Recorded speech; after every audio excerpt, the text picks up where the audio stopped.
When Michael Dorrell and Trent Vichie took the plunge into infrastructure investment after the global financial crisis, they were laughed off as visionaries chasing a mirage. Today, they are part of a billionaire class that has upended the staid world of roads, pipelines, and power grids. It's a surprising plot twist, the kind that warms the souls of us romantics who still believe in the old-fashioned American dream narrative. Two scrappy Australian bankers see an opportunity that others mock. Through grit, creativity, and the occasional piece of serendipity, they and a small band of pioneers transform an obscure financial niche into a booming global industry managing over $1 trillion in assets. The story has all the mythic elements we love: underdogs defying the odds, the moral journey from near ruin to redemption, the economic parable about how free enterprise unleashes human potential. It's the stuff that great American storytellers from Horatio Alger to F. Scott Fitzgerald would have savored. Of course, this being the 21st century, it's not quite as simple as plucky lads making good through hard work and genius alone. The infrastructure boom was enabled by deep-pocketed pension funds desperate for returns in a low-interest rate world. It fed off government privatizations of roads, utilities, and other assets.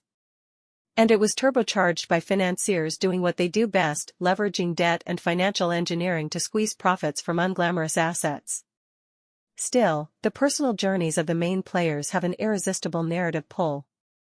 You have Adebayo Ogunlesi, the Nigerian-born former Credit Suisse banker, who created a $100 billion infrastructure colossus called Global Infrastructure Partners that BlackRock is acquiring for $12.5 billion.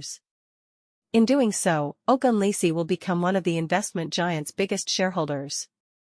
There's the Egyptian economist Sadiq Wahba, who parlayed his World Bank experience into seeding Morgan Stanley's infrastructure unit, which was spun out into the $40 billion I-squared capital.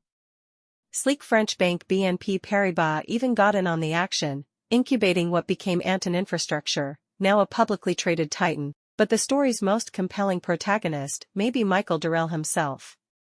The swashbuckling Aussie cut his teeth at the famed infrastructure investor Macquarie, racking up wins like the Chicago Skyway and the wildly profitable 407 toll road in Toronto. After a fraught courtship, he and co-founder Vichie convinced the mighty Blackstone to seed their infrastructure dream in 2011, only to be spun out on their own almost immediately. Pulling themselves up by their bootstraps, they secured a $250 million commitment from a teacher's pension fund in summer 2012 that quite literally put us in business, as Dorrell puts it. Over a decade later, their creation Stonepeak manages a $60 billion empire spanning natural gas transport, fiber optic cables, and renewable power.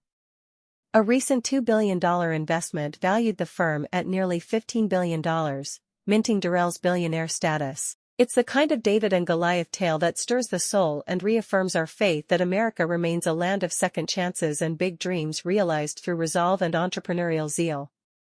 The main characters didn't inherit aristocratic titles or billion-dollar trust funds.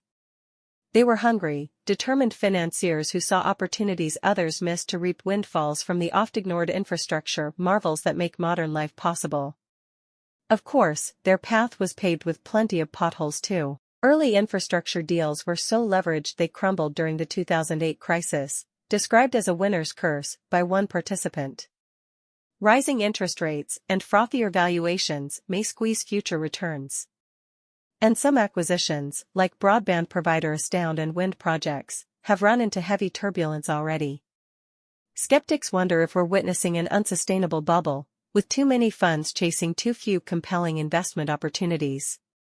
The industry faces a backlash over highly indebted private owners neglecting key public assets, like water utilities. If you pay too much for the assets, the regulator will lower the regulated return, cautions one executive. If the deal goes wrong, it goes wrong really quickly.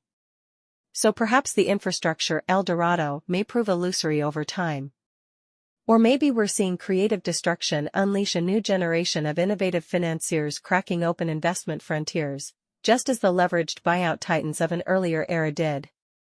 What's undeniable is that we're witnessing a pivotal historical moment, the upending of a traditional sphere by an upstart breed of swashbuckling capitalists. Some, like Dorrell, Ogunlesi, and the early pioneers, have already secured their places as barons in the new order. Others dream of following their improbable paths to glory and riches from assets like roads, pipes, and power lines, those dull, indispensable arteries pumping life through our modern world.